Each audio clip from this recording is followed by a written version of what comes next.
Bueno, ya más o menos estamos en horario, o sea que no sé quién era que tenía Agustín, vos creo que tenías una pregunta, arrancamos. Sí, sí, capaz que es media tonta, pero bueno,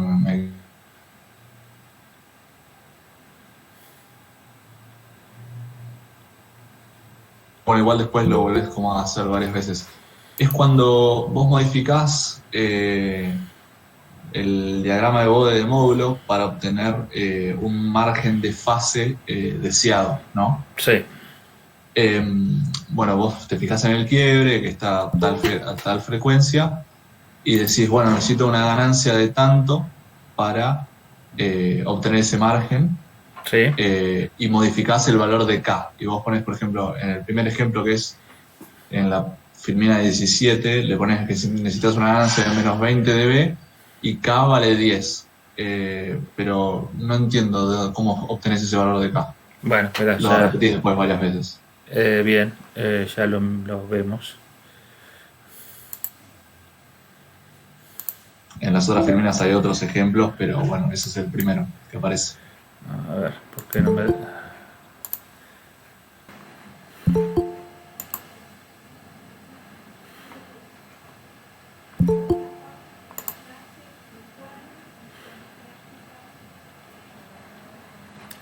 Daniel, ahí estás viendo mi pantalla. Ahora sí se ve tu pantalla, bueno. Bueno, vamos a ir al caso en cuestión.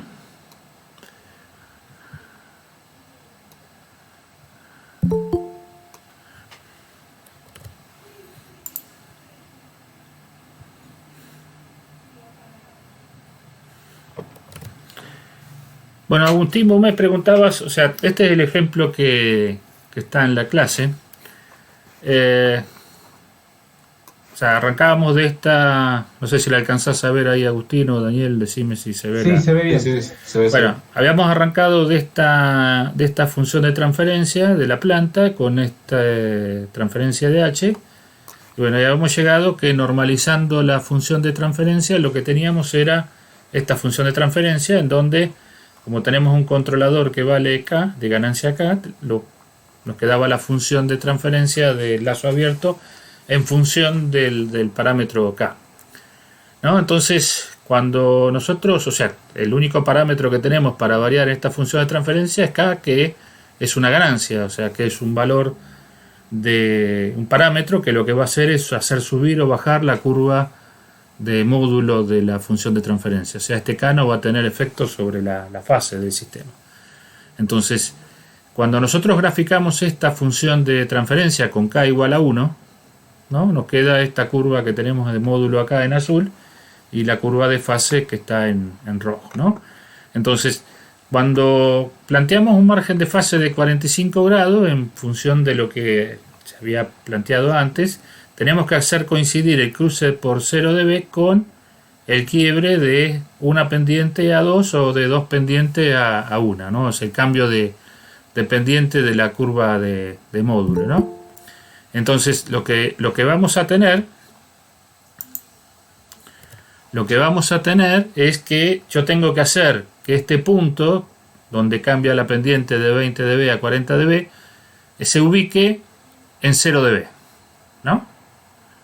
Quiere decir que yo tengo que darle a este valor de K un valor suficiente como que para que haga subir esta curva de módulo para que este punto, que justo está en omega igual a 5, ¿no? Se sitúe en 0 dB, ¿no? Si miramos eso, esta distancia que tenemos entre 0 dB, entre el 0 que tenemos acá y el punto donde cambia la pendiente, son 20 dB. ¿Eso qué quiere decir? Que si yo multiplico por 10 esta función de transferencia, todo este módulo va a subir 20 dB y este punto que tenemos acá entre el cambio de pendiente se va a ubicar en 0 dB. No sé, Agustín, si más o menos... eh, Bien, se entendió. Y por ejemplo, claro, este como un número el ejemplo que le sigue, creo que es dos filminas abajo, ¿Mm? que te da que tenés que cambiar una S de menos 6,28 dB, creo que era la ganancia. Por eso, nosotros habíamos llegado a la conclusión por acá arriba de que cuando nosotros queremos una fase intermedia entre 0 y 90 grados, lo que tenemos que hacer es ¿No? ubicar lo que tenemos que hacer es ubicar el cruce por 0 dB. Si queremos márgenes de fase mayores que 45 grados, tenemos que ubicarlo a la derecha de la frecuencia del polo, y si queremos márgenes de fase menor que 45 grados, el cruce por 0 dB lo debemos hacer a la izquierda, a la izquierda para mayor margen de fase y a la derecha para menor margen de fase. Entonces habíamos llegado a la conclusión de que si nosotros queríamos un margen de fase de 75 grados, lo que deberíamos hacer es cortar la curva de módulo por 0 dB a 0,2 veces la frecuencia del polo. Si queríamos un margen de fase de 60 grados, teníamos que hacerlo cortar a 0,5 la frecuencia del polo. Obviamente 45 grados lo tenemos que hacer cortar por 0 dB a la frecuencia donde está ubicado el polo, y para margen de fase 30 grados 2 veces la frecuencia del polo, y para 15 grados 5 veces la frecuencia del polo.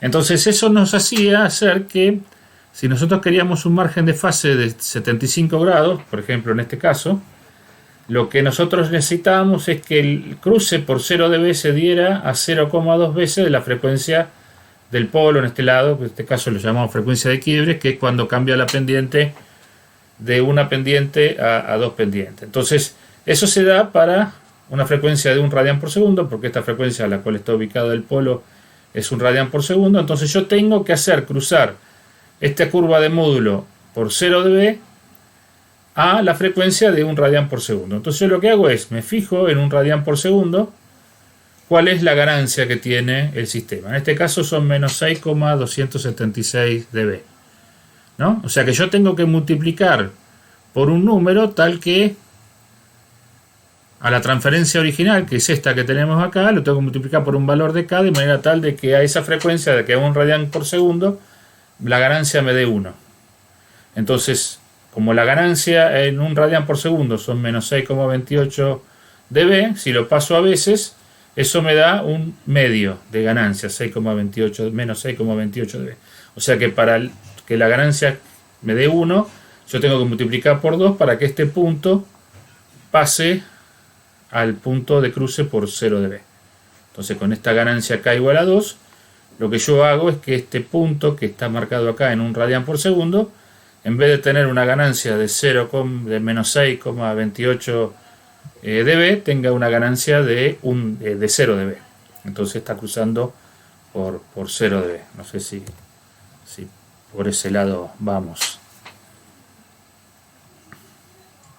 Sí, creo que sí, creo que sí. Bueno, y el otro caso lo mismo, lo único que en este caso lo que tenés es que lo tenés que llevar a la mitad de la frecuencia del polo, que en este caso serían 2,5 radianes, y a esa frecuencia tenés 14 dB, que son 5 veces. O sea que en un caso multiplico por 2, y en el otro caso multiplico por 5, y en el otro caso multiplico por 10, ¿no? Para tener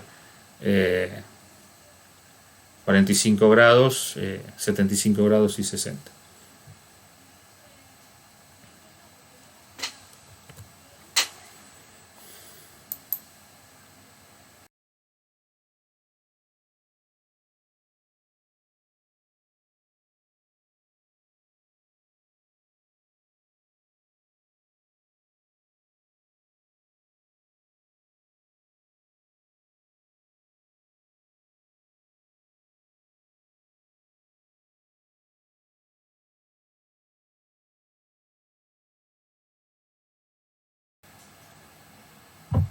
Hola Walter, ¿me escuchás? Sí, Germán. ¿Cómo andás? ¿Qué tal? Bien, bien. Tengo una consulta de la última parte de lo de las perturbaciones y lo de creo que era lo de la respuesta, o sea, la velocidad, ¿cómo era? Sí, la velocidad de respuesta, sí. La velocidad, claro. Con respecto a las perturbaciones,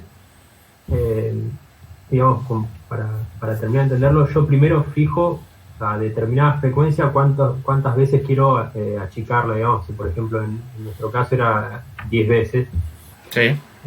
Podría elegir 100 veces, y eso, bueno, esos 100 veces, bueno, afectado por el logaritmo y multiplicado por 20 me da cuánto es lo que varía, ¿no? O a qué punto lo tengo que llevar, digamos. Exactamente. Sí, eso siempre teniendo en cuenta qué tipo de perturbación tenés y por dónde, o sea, por dónde entra la perturbación y después a la frecuencia a la cual ocurre. O sea, lo que nosotros vimos es que si la perturbación está en la cadena de avance, o sea, está entre el error y la salida, la forma para rechazar esas perturbaciones es aumentando la ganancia, ¿no?, lo suficiente a esa frecuencia como para que el sistema atenúe, como queda en el denominador la ganancia, atenúe tantas veces como...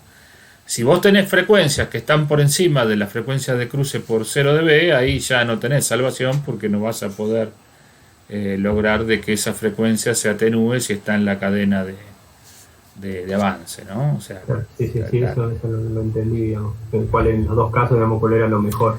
Por eso, o sea, si son señales de baja frecuencia, son fáciles de filtrar en la cadena de avance, ¿no? Claro. Entonces, vos tenés que darle la suficiente ganancia. Obviamente estamos hablando de que los valores de ganancia no son, o sea, están del orden de 10 para arriba, porque como vimos tenemos una zona intermedia entre más o menos 20 dB donde tenemos cosas, ahí tenemos algunas sombras que dilucidar, no es tan exacta la aproximación para esa zona, pero podemos decir, si la atenuación que querés lograr está por encima de 10 veces o 10 veces, ahí no tendréis problema de darle la ganancia suficiente a la cadena a la transferencia de lazo abierto como para atenuar la perturbación. El problema que tenés es que es la comparación del módulo de tu transferencia de lazo abierto con 1, ¿no? O sea, cuando empiezan a ser comparable el módulo de G por H con 1, ahí ya no tenés tanta seguridad de que la transferencia de lazo cerrado va a valer 1 sobre H, ¿no? Entonces, si vos querés atenuar 2 veces, y ahí vas a tener que empezar a hilar un poquito más fino, no lo vas a poder dándole 6 dB o 2 veces de ganancia a esa frecuencia que el sistema atenúe esa cantidad, ¿no? Claro, o sea, lo mejor siempre es trabajar fuera de esa banda, digamos, de los 20 dB. Por eso, o sea, con eso tenés seguridad, lo que no quiere decir que no lo podés hacer de la otra manera. Lo que pasa es que de la otra manera, si vos estás dentro de esa banda, ahí tenés que especializar y hacer las cuentas un poco más finas, ¿no? Por ahí, la forma asintótica ya es medio error. Exactamente, estás cometiendo mucho error. Perfecto. Y después, bueno, en el mismo video, digamos, al principio que trabajás sobre el ancho de banda, a mí me quedó duda porque en la última práctica, bueno, que fui, por definición ellos nos dieron, o sea, el ancho de banda, por definición, que era la variación de los 3 dB. Sí. Y acá la vemos como la frecuencia de corte, y por ese medio como que me confundí en esa parte. Y el tema es que, o sea, dependemos mucho de qué es lo que esté pasando en el corte por el cruce por 0 dB, ¿no? O sea, si vos en el cruce por 0 dB no tenés ninguna singularidad cerca, o sea, vamos a suponer que una década antes o una década después del cruce por 0 dB, a lo sumo tenés una sola singularidad, vamos a poner un polo o un cero, ahí generalmente coincide el ancho de banda con la frecuencia de corte por 0 dB. O sea, obviamente acá estamos trabajando con cuestiones aproximadas, ¿no? De la misma manera que dijimos que la transferencia del lazo cerrado vale 1 sobre H si G por H es muy grande, y en realidad no vale 1 sobre H. Si uno hace las cuentas, hay una pequeña diferencia, ¿no? Obviamente cuanto más grande sea la ganancia, menor va a ser la diferencia. Acá también, o sea, acá nosotros estamos planteando una cuestión del ancho de banda, suponiendo que extrapolamos las condiciones de mucha ganancia o de poca ganancia. O sea, en realidad el cruce por 0 dB no tenemos ni mucha ni poca, tenemos una ganancia que está entre 10 y 0,1, ¿no? Entonces, nosotros aproximamos a que el ancho de banda del lazo cerrado va a estar cercano al cruce por 0 dB. Bien. Claro, o sea, esa es la suposición de que el ancho de banda es la frecuencia por de eso. corte. Dependerá si el sistema finalmente a lazo cerrado tiene polos complejos conjugados, si tiene polos reales, de la naturaleza del sistema, cómo lo vas a poder aproximar. Creo que en el ejemplo que nosotros planteamos, en ese caso el ancho de banda está por encima de la frecuencia de cruce por 0 dB. O sea, a ver si me fijo. Y creo que no me acuerdo dónde. Sí, la raíz estaba más adelante, pero estaba un poquito. no me acuerdo exactamente dónde, pero creo que era mayor. A ver.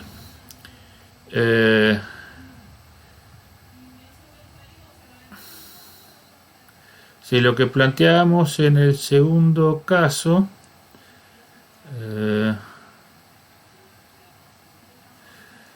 1 radian y 10 radianes planteábamos. En el caso de querer un ancho de banda de 1 radian nos daba todos polos reales, ¿no? Tenemos un polo en 1,4, otro en 3,5. Voy a compartir la pantalla si lo vemos.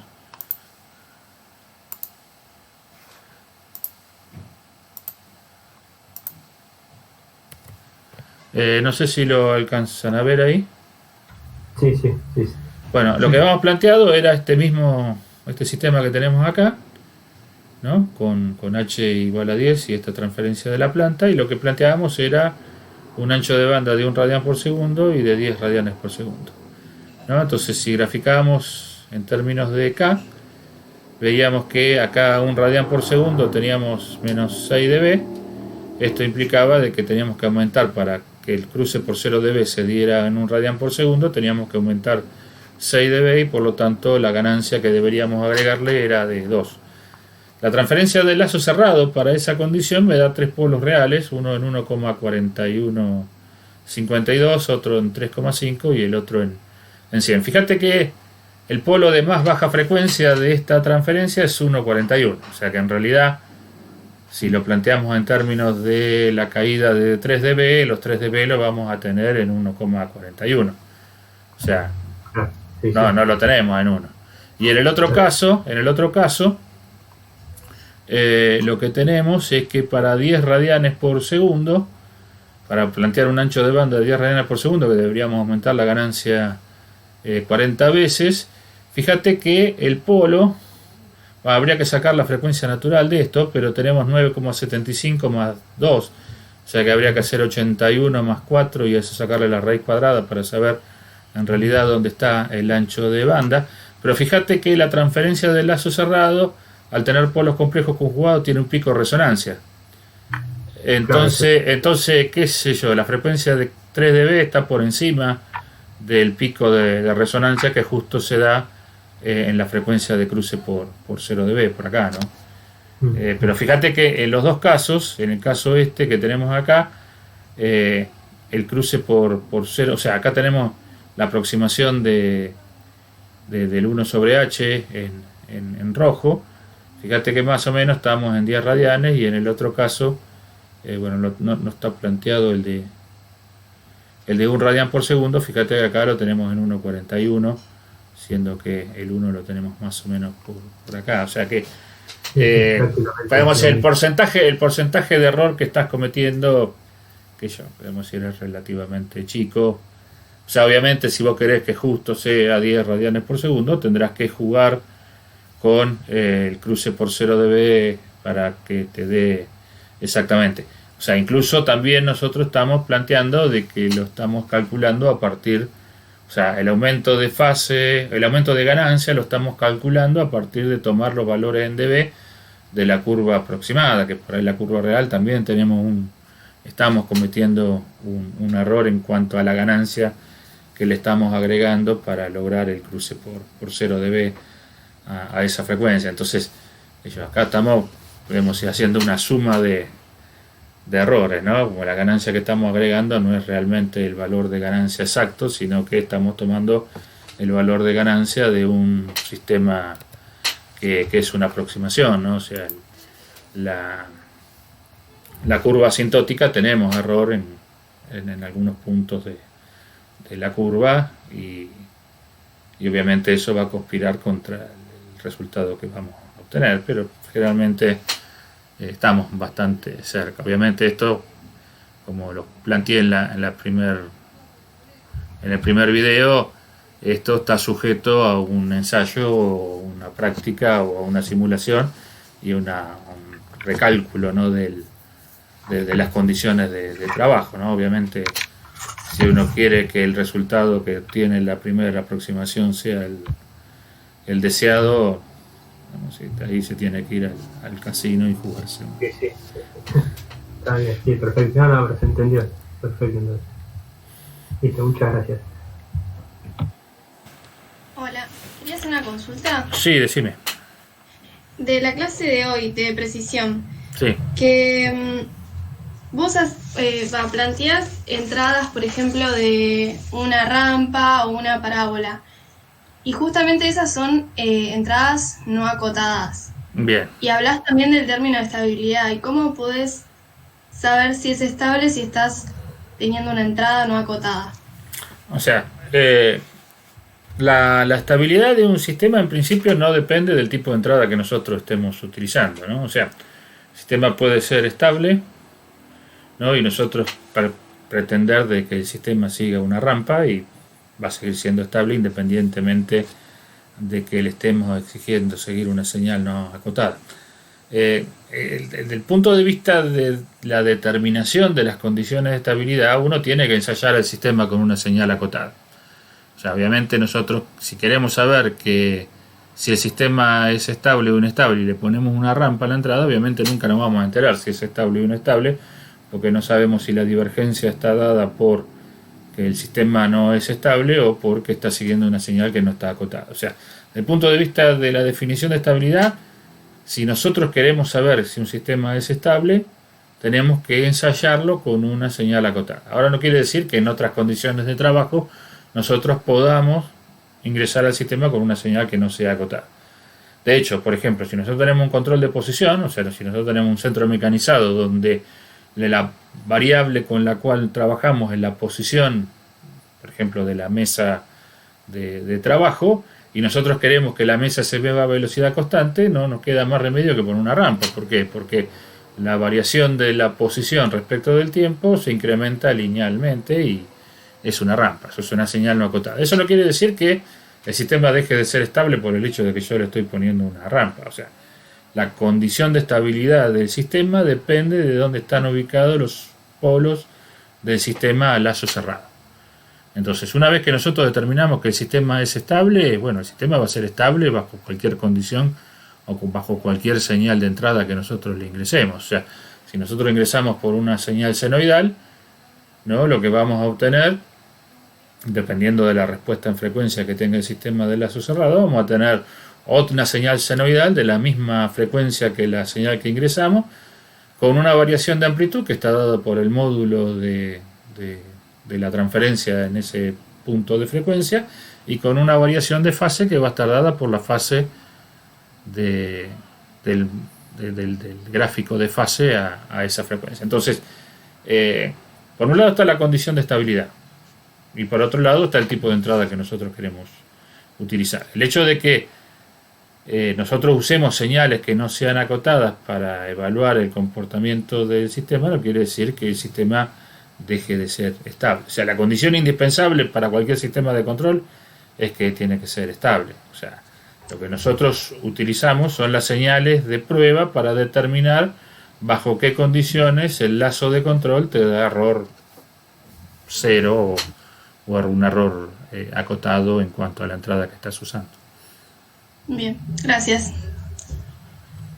Una cosita que se me ocurrió plantear respecto de la última pregunta. Lo que uno trata de determinar en cuanto al funcionamiento del sistema es que todas las especificaciones se cumplan al mismo tiempo, ¿no? Evidentemente, en ciertas condiciones habrá que elegir, si no se pueden cumplir todas las especificaciones, habrá que decidir cuál es la que uno resigna en función de otra. O sea, vamos a suponer que si estamos hablando de precisión y yo le pido a un sistema una precisión demasiado alta, es probable que el valor de ganancia que yo le tenga que dar a mi sistema a lazo abierto o el tipo de sistema que tenga que utilizar en el sistema de lazo abierto sea lo suficientemente alto como para que el sistema entre en una zona de inestabilidad. O sea que la ganancia que yo le doy al sistema es lo suficientemente grande como para que el margen de fase para ese valor de ganancia me dé negativo y por lo tanto el sistema resulte inestable. Obviamente yo no puedo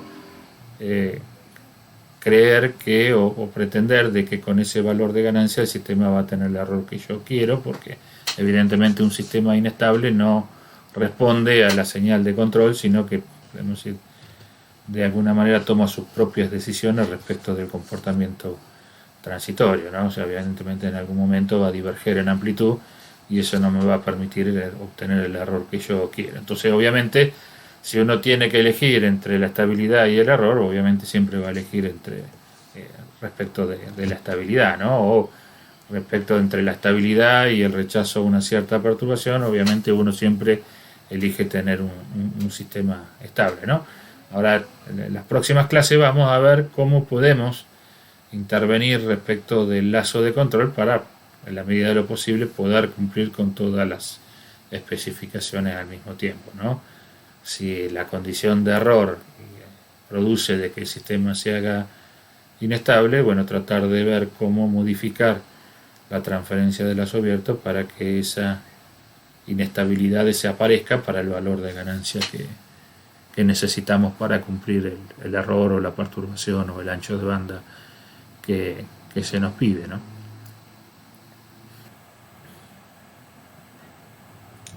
Hola, Walter. Sí. Tengo una duda que no termino de entender con el tema de la velocidad de respuesta. Bien. Con respecto al ejemplo, sí. Veo que lo analiza para la transferencia de lazo abierto y hace que la frecuencia, el ancho de banda, sea igual a 1 radián, creo que para el primer ejemplo, pero en el sistema de lazo abierto. No. O sea, el punto es el siguiente.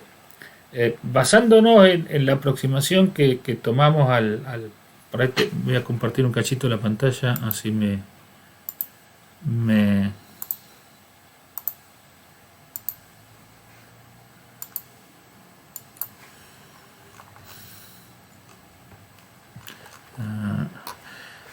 en este gráfico. Acá lo que nosotros definimos cuando planteamos la condición del lazo cerrado, ¿no? Es que nosotros podemos intuir, en cierta forma, cuál va a ser la respuesta del lazo cerrado a partir de poder de observar la transferencia del lazo abierto, ¿no?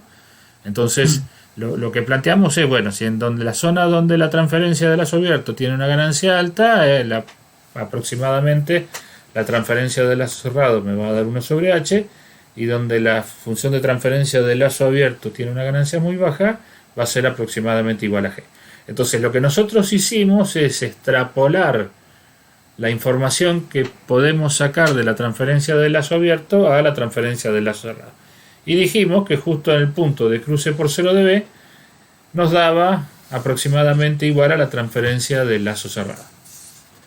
En realidad, nosotros estamos suponiendo de que esa condición se va a dar en función de lo que vimos acá, de que la transferencia del lazo cerrado se puede aproximar a partir de la transferencia del lazo abierto, ¿no? Entonces, definimos, en cierta forma, de manera aproximada, que el cruce por 0 dB de la curva de G por H nos daba aproximadamente igual al ancho de banda del sistema de lazo cerrado. O sea que nosotros podíamos decir que si mirábamos la curva azul, podíamos decir que la curva roja tenía un ancho de banda igual a la frecuencia de cruce por 0 dB. Hace un ratito estuvimos charlando, no sé si escuchaste la conversación con uno de tus compañeros, en donde decíamos que obviamente eso es una aproximación, obviamente no tenemos certeza de que eso sea así exactamente, predecimos que está más o menos dentro de esa zona de frecuencia, o sea, no va a estar una década antes ni una década después,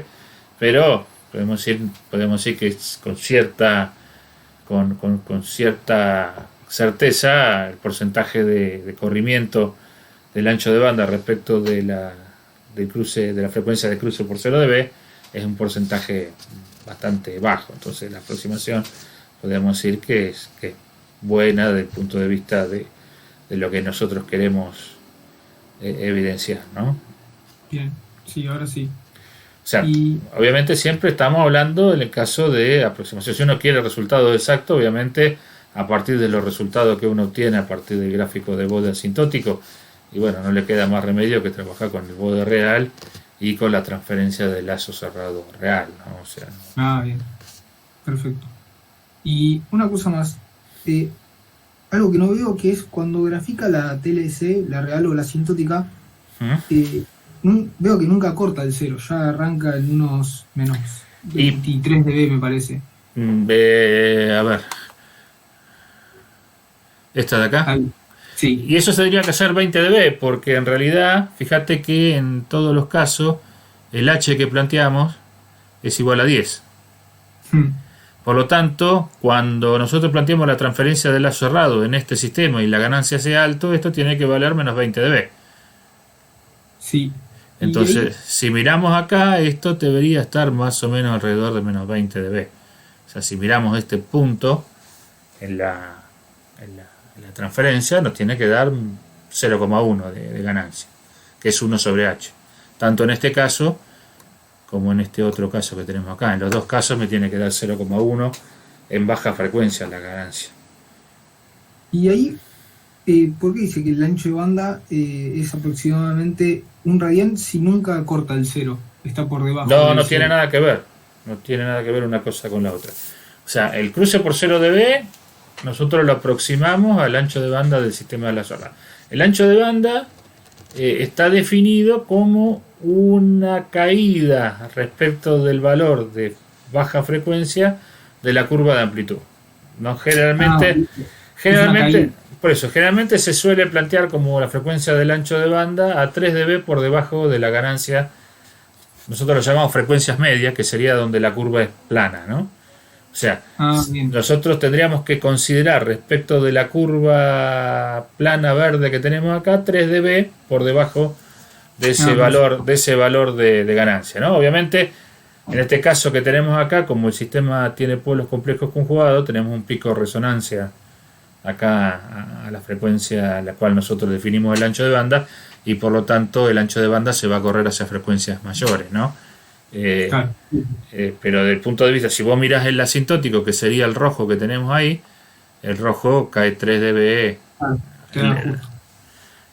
Lo que pasa es que obviamente una cosa es trabajar con el asintótico y otra cosa es trabajar con la curva real, ¿no? Obviamente, si yo quisiera tener un ancho de banda de 10 radianes por segundo, tendría que hacerlo cruzar 0 dB a una frecuencia por debajo de 10 radianes por segundo para que esta zona que tenemos por acá se dé a 10 radianes por segundo. Pero podemos decir que una vez que sabemos esto, podemos fácilmente modificar esa condición para llevarlo a la situación que nosotros queremos con precisión, ¿no? O sea, lo que planteamos respecto de las especificaciones y cómo de alguna manera poder cumplirlas es tener un punto de inicio a partir del cual nosotros podemos empezar a calcular, porque si no tenemos idea de por dónde empezar, o tiramos un dado y decidimos en forma azarosa, o nos basamos en aproximaciones para poder iniciar el proceso de diseño, ¿no? Bien, ahora sí, muchas gracias. No, por nada.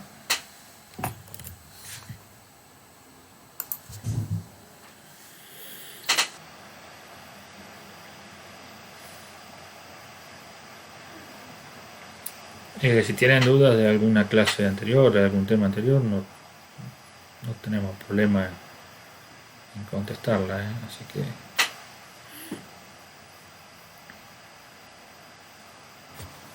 Yo tenía una duda acerca del tema anterior. Sí, decime. Hay un ejercicio en la guía que es el 1G, que tiene un polo en 1. Bueno. O sea, en el denominador tiene S-1. Espera que busco la guía. Así. Sí, me dijiste el 1G. Sí, que tiene un polo en S-1. Sí, perfecto. No sabía cómo graficar los diagramas de Bode. Eso, que por ejemplo en la teoría habíamos visto más. Sí. El punto es que ese polo que vos tenés ahí en esa función de transferencia es un polo que está ubicado en el semiplano derecho del plano S, ¿no? Entonces, el punto es que ese polo, desde el punto de vista del diagrama de Bode, requiere por ahí un tratamiento especial. No tiene nada extraordinario, lo único que hay que tener en consideración ciertas cuestiones.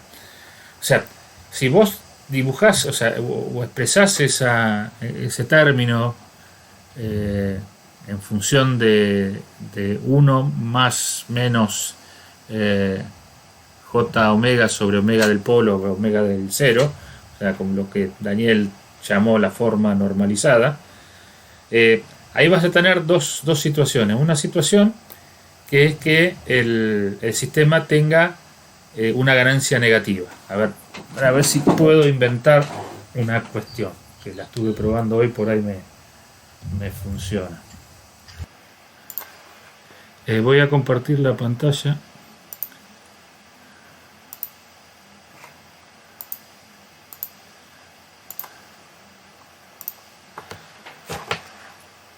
¿Alcanzás a ver mi mano ahí?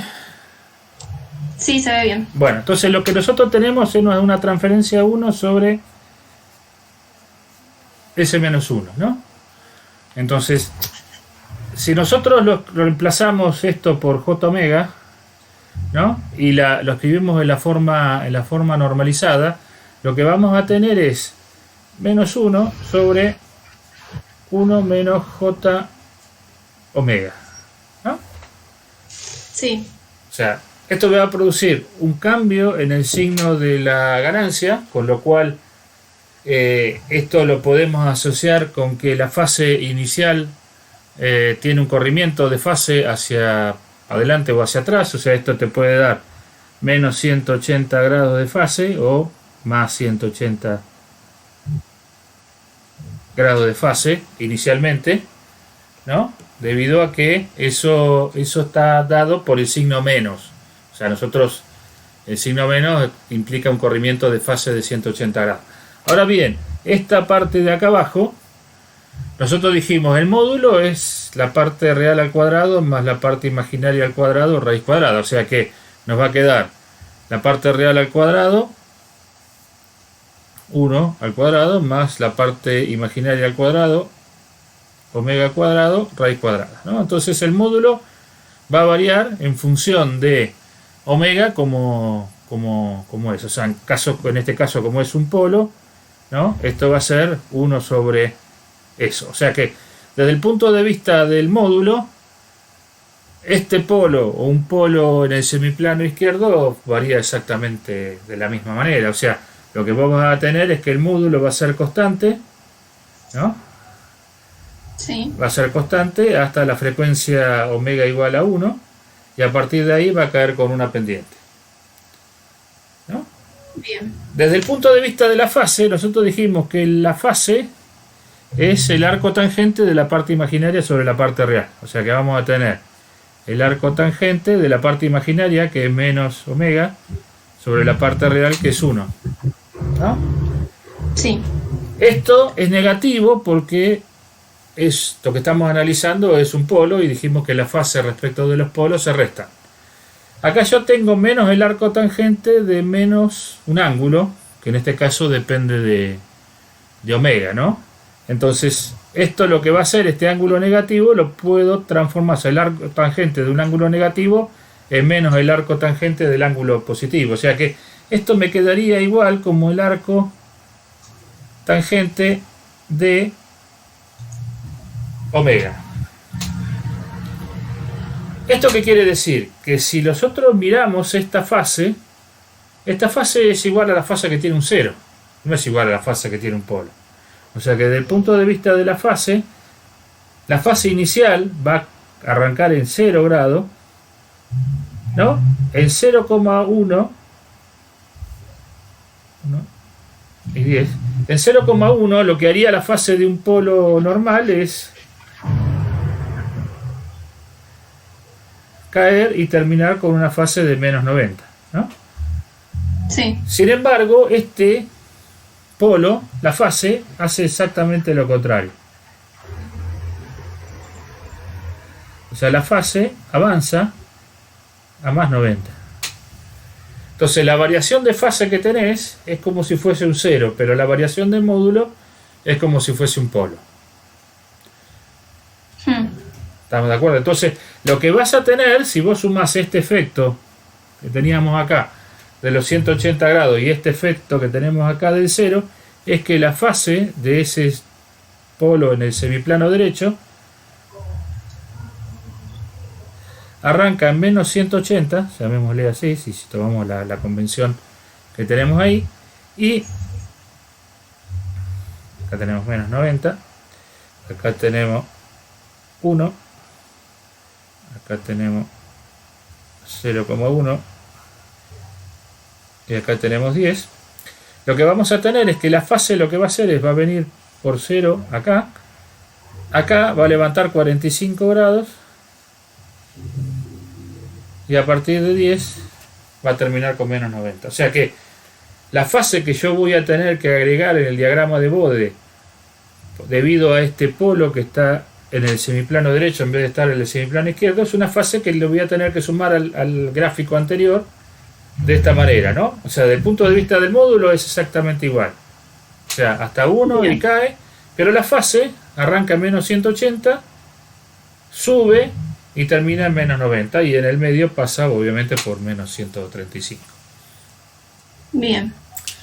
Generalmente nosotros no vamos a utilizar, no vamos a trabajar con sistemas que tengan polos o ceros en el semiplano derecho. O sea, ese ejercicio es un toque de distinción, o sea, de sacar un poco de lo normal para que se planteen estas cuestiones, ¿no? De que existen situaciones en donde hay que apelar a por ahí una matemática un poquito más fina. No sé si quedó más o menos claro. Sí, perfecto. Bueno, bárbaro. Y una consulta además así de este tema era el 5.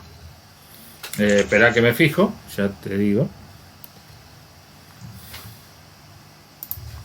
El ejercicio 5. Sí, ese. El del horno. Sí. Bien. No sé cómo graficar la exponencial. Bien.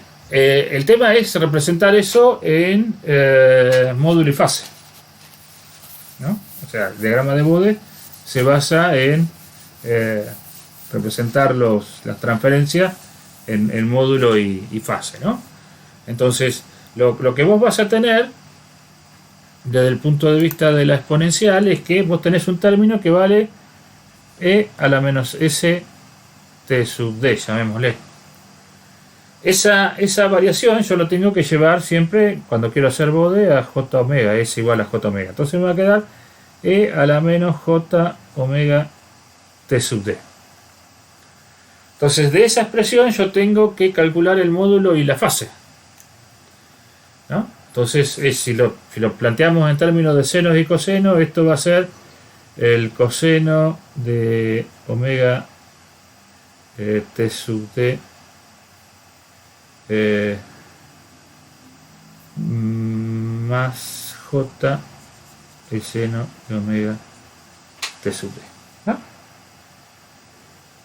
El módulo de esto, ¿no? Me va a dar 1 porque el módulo de a la j menos j omega t sub d me da 1 porque si yo elevo el coseno al cuadrado más el seno al cuadrado y le saco la raíz cuadrada, el seno al cuadrado más coseno al cuadrado me da 1, le saco la raíz cuadrada me da 1. Perdón, acá me quedó el seno, vamos a escribirlos más chiquititos si entra, el coseno de omega t sub d más j seno de omega t sub d. No, el módulo de esto me da 1. ¿No? Y la fase de esto, de a la menos j omega t sub d, la fase es lo que está metido dentro del seno y el coseno, o sea que es omega t sub d. ¿Esto qué quiere decir? Que la fase, ¿no?, es lineal con la frecuencia, o sea, esto es una recta. Es una recta que tiene pendiente t sub d. ¿Con qué condición? Omega está en radianes por segundo. T sub d está en segundo. Entonces, esta fase está en radianes. Entonces, si yo quiero representar esto en grados, yo lo que voy a tener que hacer es que la fase de a la menos j omega t sub d va a ser igual a 180 grados sobre pi por omega por t sub d. Walter, Sí. poner el signo negativo. Sí, perdón. Bien, esto era negativo. Bien. Entonces lo que tenemos, si lo graficáramos en función de omega, ¿no?, es que esta fase cae en forma lineal. Como nosotros el diagrama de Bode lo representamos en función de el logaritmo de omega, ¿no? Cuando dibujamos el diagrama de Bode lo hacemos en escala logarítmica, o sea que tenemos el logaritmo de omega. Esto nos va a quedar una curva que va a caer, ¿no?, de manera logarítmica a la frecuencia, ¿no? Entonces lo que vamos a tener que agregarle a la curva de fase del sistema, o sea, vamos a suponer que tenemos una curva de fase que está dada por los polos y los ceros del sistema, ¿no? Vamos a suponer que tenemos una curva de fase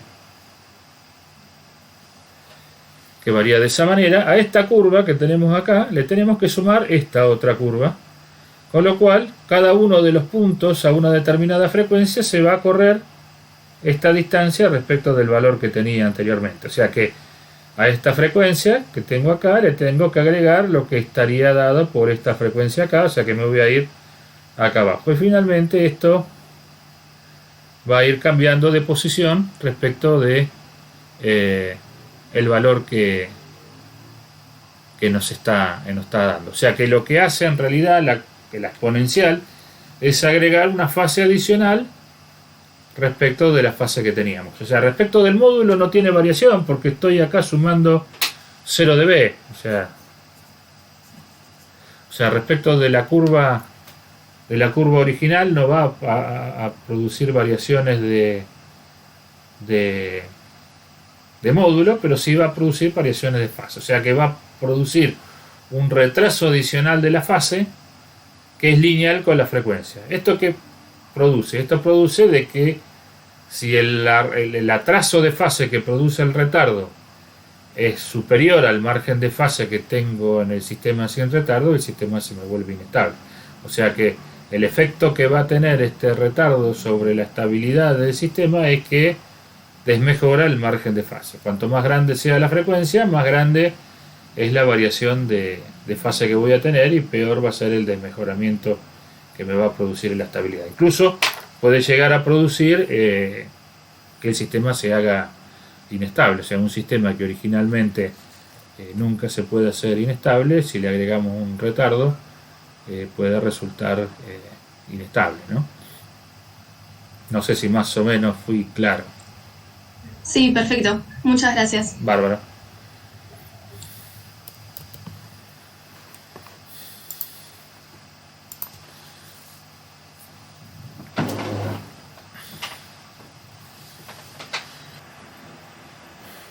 Hola, una pregunta de eso último. Sí.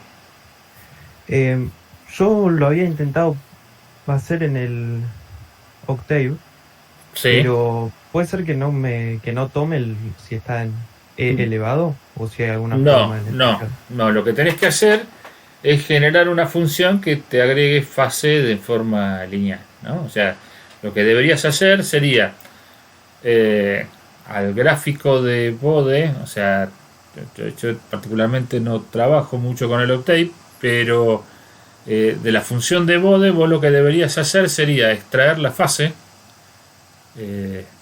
Creo que la mayoría de las funciones de Bode te permite extraer los valores de módulo y los valores de fase como resultado de la función, y a ese valor de fase sumarle la fase lineal que te agrega el retardo, ¿no?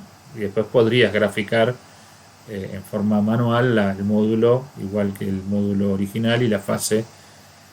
Igual de todas formas, o sea, la única diferencia que tenés entre el gráfico que vos dibujás con el Bode a partir del octave vos tenés que saber que para una determinada frecuencia le estás sumando la fase, y esa fase va a ser 180 sobre pi por omega, o sea, la frecuencia a la cual querés saber la fase por el retardo. O sea que al valor del gráfico de fase que vos calculaste sin tener en cuenta el retardo, vos sabés a qué frecuencia cuánto es la fase que baja respecto del valor asintótico que vos tenés en el gráfico original, ¿no? O sea que es un trabajo medio pesado, pero se podría introducir una variación de fase respecto del valor original, ¿no? O sea, generalmente la mayoría de las funciones que vienen preprogramadas en las librerías no tienen en cuenta los retardos.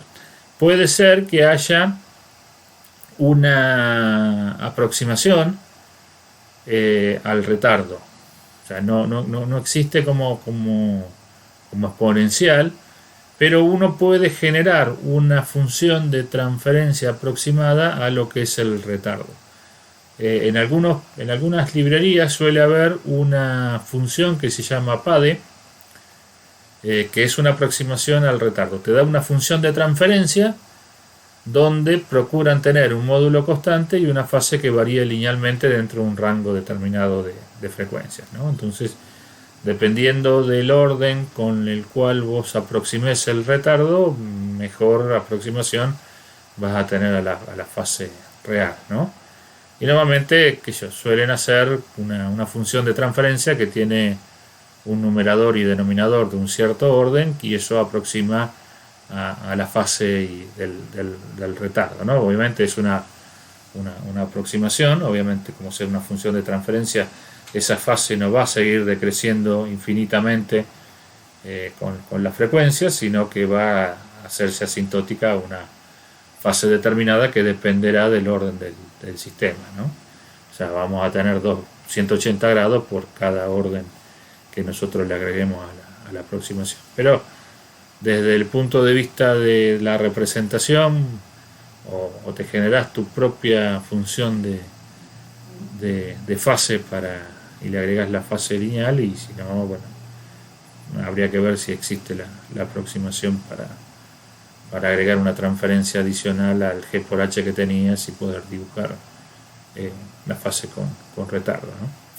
Normalmente lo que se suele hacer, como nosotros trabajamos en forma asintótica, es hacerlo puntual, porque en realidad la condición que determina el retardo es una condición de estabilidad. O sea que si nosotros, y como no modifica el módulo, si nosotros sabemos la frecuencia de cruce por 0 dB, sabemos la fase que tenemos sin el retardo en el cruce por 0 dB, y por lo tanto sabemos cuál va a ser la fase que va a tener el sistema si le agregamos el retardo a esa frecuencia, y por lo tanto podremos determinar si tiene margen de fase positivo o no, ¿no? O sea, no requiere por ahí un esfuerzo sobrehumano el hecho de tener que hacer una cuenta más, o sea, restarle al margen de fase la fase que agrega el retardo a esa frecuencia y poder determinar de esa manera el margen de fase real con el retardo, ¿no? No sé si te ayudé o compliqué más la situación. No. Entendí, bien. Joya, buenísimo. Gracias.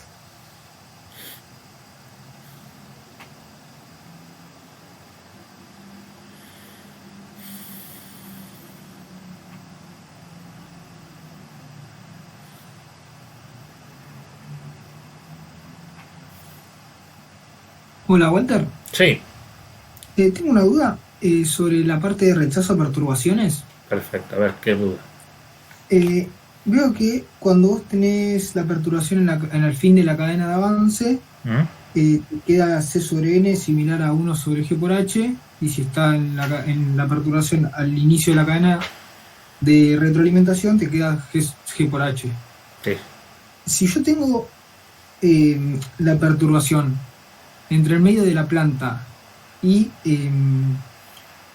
la ganancia, y K, ahí ya... Sí, o sea, en realidad vos lo podés tener en cualquier lado. O sea, vamos a hacer un dibujito. Sí.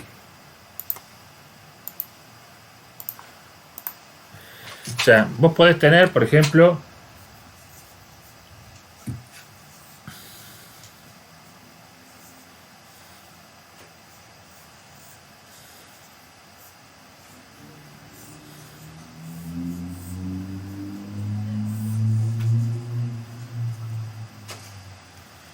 ¿no? Aquí está la entrada, la salida y la perturbación, ¿no? Entonces vos lo que te va a quedar es que la transferencia respecto de la perturbación, de la salida respecto de la perturbación, te va a quedar G2, o sea, esto sería C sobre N, te va a quedar G2 dividido 1 más G1 por G2 por H. Sí. ¿No? Entonces, finalmente, cuando vos haces de que G por H sea mucho mayor que 1, ¿no? Sí. Si el mucho mayor que 1 depende de G2, está sonado. Claro, esa era mi cuestión. Por eso, si el que te da mucha ganancia es el G2, está sonado porque no lo vas a poder atenuar nunca. Si el que te da la ganancia de esto es este, ahí está salvado. Sí. ¿No? Porque esto te va a quedar G2 dividido G1, G2H, si despreciamos esto, el 1 frente a esto, entonces te va a quedar, ¿no? Claro, sí. Se te va a ir este con este y te queda 1 sobre G1 por H. Entonces, normalmente, esta situación es una situación que se da en la planta física. Generalmente, si nosotros aplicamos algún tipo de controlador, normalmente lo vamos a hacer en la zona de baja potencia o de baja señal, lo llamamos nosotros, que es generalmente a la salida del restador, ¿no? del comparador de señales. ¿Por qué? Porque normalmente lo que nosotros vamos a hacer es la señal del sensor que tenemos acá es una señal de baja potencia, ¿no? O sea, normalmente nosotros vamos a usar algún tipo de transductor que transforma la señal de salida que nosotros queremos controlar a una señal eléctrica o a una señal de mucha menos potencia que lo que vamos a tener a la salida. Entonces, normalmente, si uno necesita agregar algún tipo de compensación o de factor que mejore la condición de rechazo, lo va a hacer dentro de esta zona. O sea, vamos a suponer, si yo tengo que agregar un polo al origen para mejorar la condición de error, ¿no? El compensador normalmente lo voy a poner acá en esta zona, no lo voy a poner a la salida. ¿Por qué? Porque a la salida por ahí tengo que controlar caudal, o sea, hacer un sistema que regule caudal. Por ahí es más fácil generar un sistema que regule una señal eléctrica, que maneja una válvula que regula el caudal, ¿no? Entonces, normalmente lo vamos a hacer dentro de esta zona que tenemos acá, que es una zona de baja potencia. Y por lo general eso está a la salida del comparador, o sea que generalmente le vamos a dar mucha ganancia en la zona cercana al restador, que es la zona donde mejor nos conviene desde el punto de vista del rechazo a perturbación. O sea que si esta perturbación es de baja frecuencia, como dijimos, y nosotros acá agregamos un 1 sobre S en nuestro controlador, ahí logramos ganancia suficiente como para que el sistema de alguna manera rechace las perturbaciones. O sea, la idea sería esa. Si la ganancia más grande la da G2, bueno, tendremos que arbitrar los medios para que G1 empiece a ganar un poco más y con eso permitir que rechacemos la perturbación, ¿no? O sea, bien, vamos a ver que tenemos alguna alternativa al momento de tener que diseñar el control para poder salvar esa situación, ¿no? Si yo pondría una ganancia ahí donde vos la pusiste, me quedaría igual que antes, entonces 1 sobre G1HK. Sí, vamos a suponer que nosotros sacamos acá y ponemos un controlador, ¿no? Sacamos ahí y ponemos dos bloques. Ponemos un bloque que es un GC y acá tenemos el G1, ¿no? Entonces ahora lo que nos va a quedar es que acá le estamos agregando un GC. Entonces acá vamos a tener GC. Si el GC es el que más ganancia tiene, esto podemos hacer que gane desde el punto de vista de la perturbación lo que nosotros queremos, porque el G2 se va a ir en la conversación. Entonces siempre lo que tratamos de intervenir es las ganancias después del restador. Exactamente. Normalmente lo vamos a ubicar nosotros el control en esa zona, porque es una zona donde podemos operar desde el punto de vista nuestro es electrónicamente, o sea, podemos trabajar con señales de bajo nivel y con una posibilidad de síntesis bastante más grande. O sea, si uno tiene que ponerse a sintetizar polos y ceros con valvulitas, caño y qué sé yo, es un poco más difícil que hacerlo con por ahí capacitores y resistencias, ¿no? Entonces generalmente se suele hacer en ese tipo en esa ubicación en el lazo de control, ¿no? Bien, muchas gracias. No, pues nada.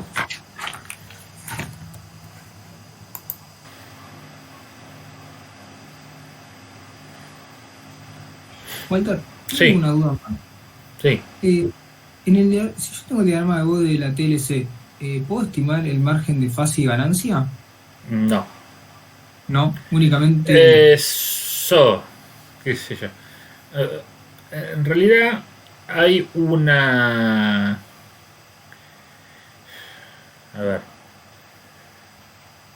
Si vos tenés la transferencia del lazo cerrado, tenés un hecho consumado, ¿no? O sea que, digamos, si vos podrías obtener la misma transferencia del lazo cerrado a partir de distintas transferencias del lazo abierto. ¿Por qué? Porque en realidad en la transferencia del lazo cerrado lo que suele intervenir principalmente es las cosas que pasan en la cercanía por 0 dB. Entonces lo que vos podés llegar a intuir es que a partir del ancho de banda que tiene el sistema, ¿no? Y sabiendo que el sistema tiene polos complejos conjugados o tiene algún tipo de situación particular en las cercanías del ancho de banda, vos podrías, a partir de esa ubicación de los polos complejos conjugados, podrías determinar aproximadamente cuál es el sobrepico que vas a tener en la respuesta en frecuencia. O sea, particularmente en la guía de este tema hay al final una serie de formulación que se plantea en términos de dónde están los octovalores o los polos de la función de transferencia, cuál va a ser el sobrepico o el tiempo de establecimiento, o ciertos parámetros desde el punto de vista temporal. Entonces, podrías hacer un camino bastante indirecto que sería, a partir de determinar cuáles son los polos de más baja frecuencia de tu TLC, tomar esos polos, si son polos reales, obviamente el margen de fase va a tener que ser mayor que 75 grados, porque de otra manera no vas a poder obtener polos reales. Y si son polos complejos conjugados, en función del sobrepico que tendrías en la respuesta al escalón de esa función de transferencia del lazo cerrado, podrías hacer el camino inverso de lo que hicimos en la clase, que fue determinar el margen de fase a partir del sobrepico. En realidad es medio tirado de los pelos, porque vos estás viendo una cuestión muy muy particular. Por ahí estamos hablando siempre de una aproximación. Uno no sabría realmente si ese es el margen de fase que se obtuvo. Más que nada por el hecho de que vos no podés determinar bajo qué condiciones se dio ese margen de fase. Si se dio a partir de un sistema que venía cayendo a 20 dB por década y pasó a 40 dB por década en la cercanía del cruce por 0 dB, o se da una situación distinta, que sería que el sistema venía cayendo con 40 dB por década y antes de la frecuencia de corte por 0 dB apareció un 0 y lo hizo cruzar con 20 dB por década. Entonces, esas cuestiones no las vas a poder determinar desde la transferencia del lazo cerrado. ¿Por qué? Porque si en los dos casos la ganancia en baja frecuencia es muy grande, lo que vas a tener en baja frecuencia es un valor constante. Entonces, vos no sabés si venía con una ganancia muy grande porque la pendiente era 40 dB o venías con una ganancia muy grande porque la pendiente era 20. O sea, podés tener más o menos una idea en base a cómo te quedaron los polos de más baja frecuencia de tu TLC, pero Sí, sí, estás limitado de información. Exactamente. O sea, todo es una cuestión de supuesto. O sea, vos suponés que eso se dio bajo ciertas condiciones y bajo esas condiciones, con la respuesta transitoria, vos podías estimar el margen de fase, pero no, realmente no, muchas veces no da. O algo más simple, que lo hacías directamente y... No, generalmente o sea, es más probable que uno conozca la transferencia del lazo abierto que conozca la transferencia del lazo cerrado. O sea, normalmente el sistema con el cual uno está trabajando, vamos a poner, vos querés controlar, hacer un control de caudal, vos sabés cuál es la bomba que pusiste, sabés cuál es la válvula, sabés la característica de la cañería, sabés todo, y qué sé yo, y cómo cerrás el lazo, que como decir, bueno, y cómo es la transferencia de las redes, y bueno, yo puedo determinar el comportamiento de los sistemas que están al lazo abierto, o sea, puedo determinar la transferencia de la válvula, puedo determinar la transferencia de, que yo, si tuviese un tanque de almacenamiento, cómo varía la altura del tanque en función del tiempo para un caudal constante. Se podría determinar ciertas condiciones que me permitirían sacar una transferencia de la planta con la cual estoy trabajando. Y qué sé yo, si vos me decís cómo va a dar eso al lazo cerrado, y es más probable que lo desconozca que desconozca la planta de lazo abierto. O sea, la planta de lazo abierto es el sistema con el cual vos estás trabajando. La planta de lazo cerrado es una incógnita porque depende del tipo de control que vos le apliqués, ¿no? Pensé que era normal tener la transferencia de lazo cerrado. No, generalmente la transferencia de lazo cerrado es un objetivo a cumplir. O sea, no es una... O es un hecho consumado, una cuestión que ya pero que yo... Si vos llegaste a la transferencia de lazo cerrado, es probable que haya antes tenido la transferencia del lazo abierto en algún momento, sí.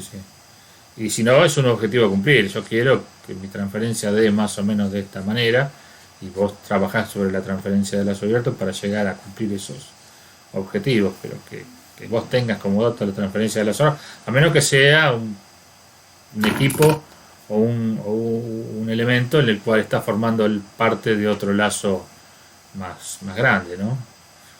Por ahí vos tenés un control de caudal y ese control de caudal lo estás usando en un sistema de calefacción donde tenés la caldera y tenés un montón, y por ahí tu control de caudal sí está a lazo cerrado porque te dice que para determinada posición de la perilla que vos pusiste para regular el caudal, el sistema lo que hace es regularte el caudal del agua de calefacción en la instalación. Y bueno, en ese caso está bien, es un sistema de lazo cerrado porque de alguna manera maneja una bomba o maneja una válvula para regular el caudal, pero desde el punto de vista del sistema macro, a vos eso es un elemento más del sistema, o sea, que vos sepas qué margen de fase tenía el control de caudal de tu sistema de calefacción, por ahí es una cuestión anecdótica, ¿no? Y tengo otra duda más que me pasó. Si yo tengo un polo con raíces complejas conjugadas, sí, y no lo puedo llevar a la forma normalizada para hacer el diagrama de Bode, ¿está bien hacer el quiebre en el módulo de las raíces?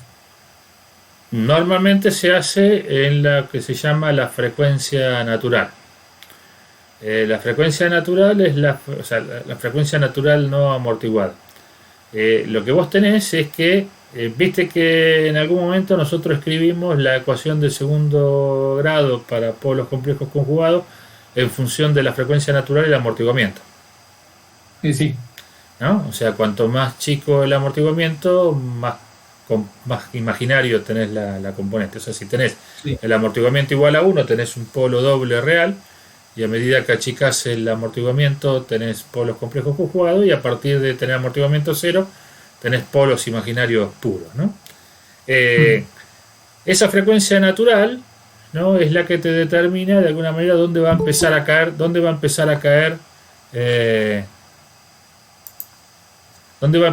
el módulo, ¿no?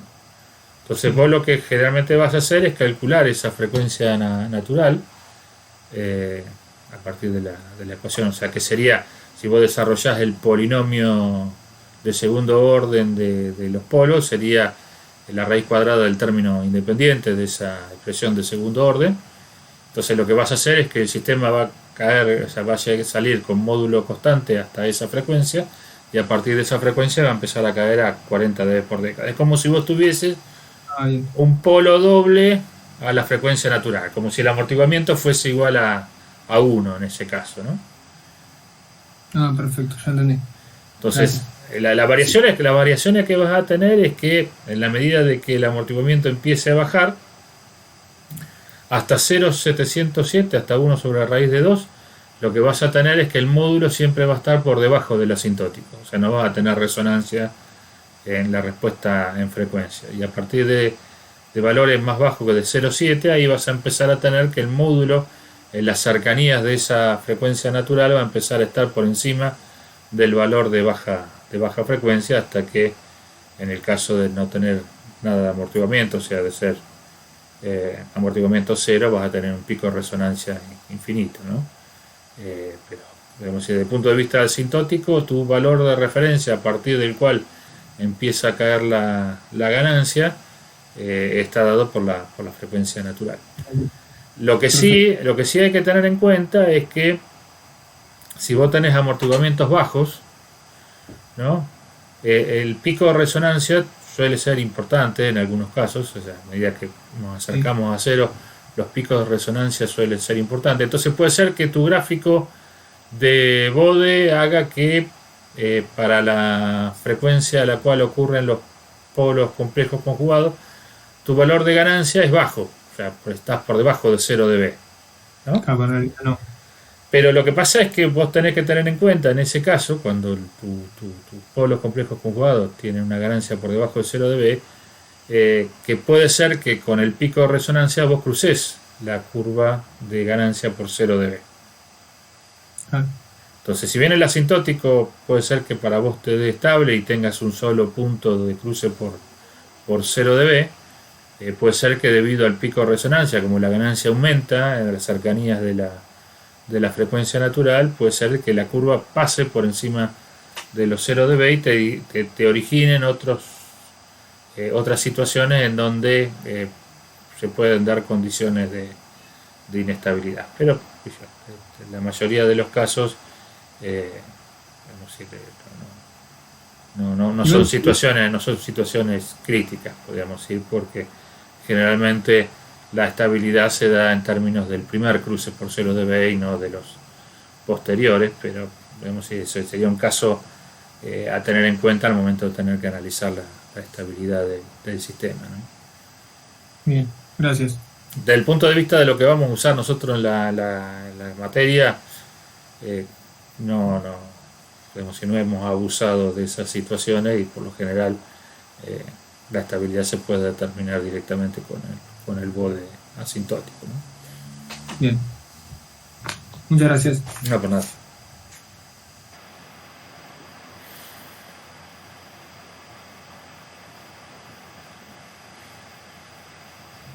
Walter, perdón, ahí me estaba fijando que el módulo de las raíces complejas conjugadas me coincide casi siempre con la frecuencia natural. ¿Eso tiene alguna explicación?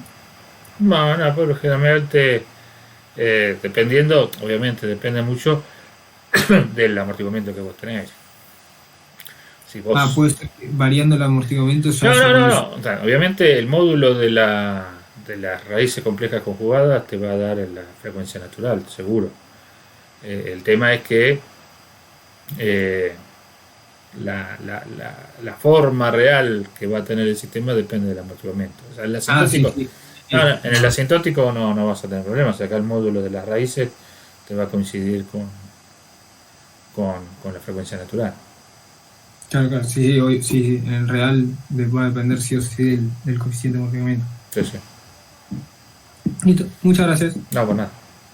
Nos vemos.